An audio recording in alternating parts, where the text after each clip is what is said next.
What's up, ladies and gents, and welcome to week 200 of our League of Legends top 5 plays. We've been putting in tons of extra hours behind the scenes to make this video quite the experience, so please sit back, relax, and enjoy the special treats we prepared just for you. Starting off this episode, we have Cellebrian on Malz, who hasn't made an appearance on our show in who knows how long. We start this play in the mid lane as the friendly Lee Sin flanks around the side to hopefully make a play on Xerath, but he quickly gets stopped in his tracks. He flies out of harm's way with Resonating Strike, and then he kicks Xerath, but for some reason it doesn't hit Rammus, and now he's in big trouble. Our focus switches to Malz, who's teleporting into the ward Lee placed earlier, and somehow Juke Master Lee gets out at the same time Malz shows up to finish Xerath. With little vision on the enemy team, Malzahar starts to fall back, but then they start to close in and the volley comes through, but he still manages to dodge the right way to avoid the hook. As he kites back, he lands a double silence to avoid them from flashing on him, but they still close the gap, so he quickly pops Zhonya's to dodge the arrow. A massive Targon's heal comes through, and then he decides to tank and spank it, dropping Blitz, and then he quickly turns to Ashe, ulting her while tanking Nautilus so that his team can follow up. Through a combination of shields, heals, and DPS, Malz gets his 4th kill off the big guy.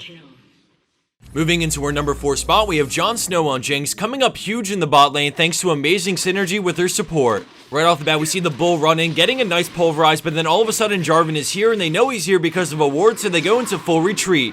Out of nowhere, Thresh goes for the flash hook, but an amazing flash eats it up right away, and then Jinx decides to return the favor by throwing down a great chompers that root 2 enemy players. Because of that, Alistar is able to escape as they slowly turn on the heat, finishing off Jarvan with the rocket, which gets her passive going until her W comes back up and she can zap Lucian. The culling makes her back off, and then Thresh puts up the box, but she continues to DPS him until he's low enough for the W to get the kill, which grants her passive again and allows her to chase. She applies the red buff with her auto, and although it looks like he's about to make it away, another zap comes in to make it a triple.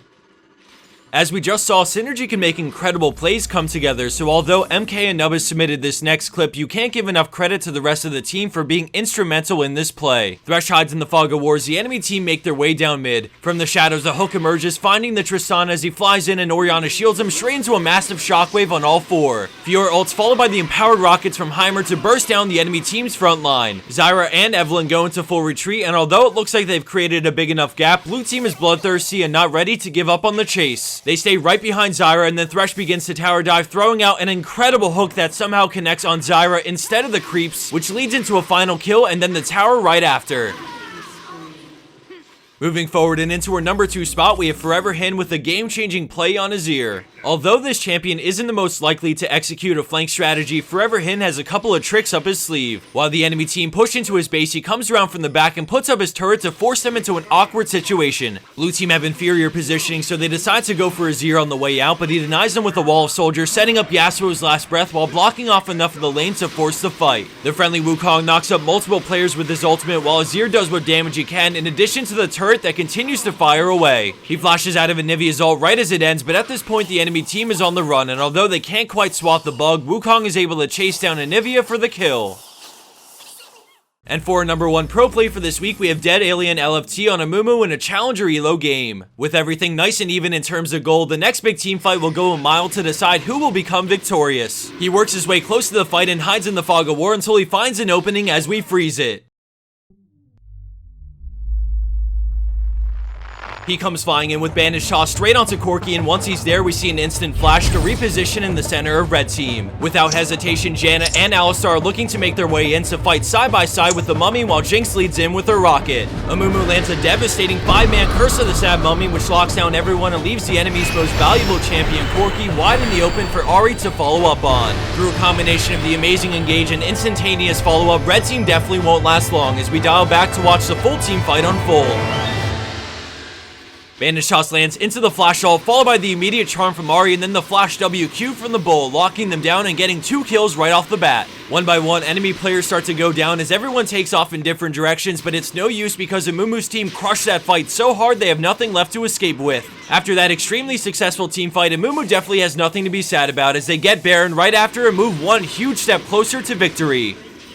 And for the bonus clip of the week, we have FROGWARRIORS on Teemo, commentated by the one and only Trick2G. Alright, baby, we back once a motherfucking again. We got FROGWARRIORS coming in for the gate breaching. He's about to open the gates, people. Looks like topside, the bronze pings are pretty strong. Blitzcrank misses that hook. Oh my god, that ass. That ass. And looks like Shitmo going in. He's going to meet up with Fiora. Fiora doing a lot of damage, but that blind those mushroom effects are definitely affecting Fiora. And looks like he's going to continue to break down the gates. And looks like the gate opener Shitmo will come victorious. Frog Warriors, salute! If you want to see more content from the 2G god himself, visit the description box or click on that annotation to head straight over to his YouTube channel. Before signing off, I wanted to quickly propose something to all you summoners out there who are looking to play the new Hexakill game mode this weekend. We're looking to make a special top 5 plays for it just like we did much earlier this year, and we need your submissions by Monday morning. So what better way to get you guys excited than to offer a big cash reward for the #1 spot. The winner who gets that spot will receive $150 through PayPal. That means if you want to queue up with 5 of your friends and submit a play as a team, then each of you can pull in 25 bucks to use for RP or whatever you'd like. Or maybe you're not that kind of person and would rather queue alone. Well, $150 could be those shiny skins you've always wanted. The reason we're offering that cash prize is because we really need the clips quickly so we can put together the video before the game mode ends. So again, everyone, turn on that low replay this weekend or get Baron replays going because we need those submissions by Monday morning and absolutely no later. Alright everyone, sadly we've come to the end of this video and have reached a milestone I would have never expected. 200 episodes, and we've come so far, transforming and changing alongside the game, but one thing has remained constant: the dedication and support of our amazing fans. Without you and your support, we'd be nothing, so I wanted to say a special thanks to each and every one of you that come back every single video to support us even through the rough times. I know everyone says this, but I truly love our fans so much, and I'm forever thankful for what you guys do. On that note, if you feel like spreading this video and giving it a thumbs up, go for it, but if you don't, all I hope is to see you back here for some more League of Legends top 5 plays in the near future.